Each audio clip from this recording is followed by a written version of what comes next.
A dusty trunk, untouched for 70 years. Inside, they found a letter, one that was never meant to be opened, unless he never returned from the war. It was the winter of 1951, in a quiet village in Yorkshire, England. Margaret Eleanor passed away in her sleep. At the age of 84, she had no children, no nearby family, only her memories, and a wooden house that time had gently forgotten. After her funeral, local officials entered her home to clean and clear the estate.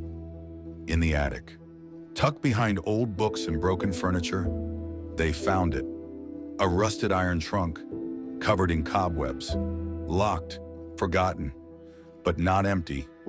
When they broke the fragile lock and slowly opened it, they had no idea. They were opening a sealed piece of history. Inside lay a broken wristwatch, frozen at 9:46 p.m., a faded handkerchief, embroidered with the words, "I'm coming home," a black and white photograph of a smiling young man in uniform, beside a woman with kind, shining eyes, and finally, a sealed envelope, in elegant cursive, "Deliver only if I don't return."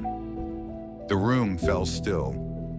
A council worker, with shaking hands, opened the letter and began to read. "My dearest Margaret, if you're reading this, it means I never came back. Loving you was the most beautiful part of my life. Even in the chaos of war, the thought of you was louder than the bombs. Your photo never left my heart, nor my pocket. When bombs fell, I looked at you. When bullets whistled by, I remembered your laughter. I don't know what will happen to me out there, but I do know this. You are my home, and if I don't return, promise me you'll live. Not just exist, but truly live. Smile at the morning sun, laugh with friends, sing while you make tea, and if your heart allows, hold hands again. Someday, I'll be with you, in the breeze, in the light, in every star you count at night. All my love. John." The letter was signed in faded ink, and tucked inside was a dried violet flower. Later, records confirmed John Williams, a Red Cross medic stationed in France, vanished in 1944. His body was never found.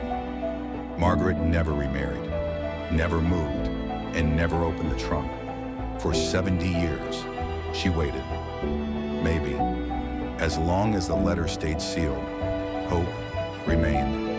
That letter now rests in a quiet museum in London. Beneath it, a single line reads, "To wait is not proof someone will return, but proof that someone was once loved deeply enough to be waited for."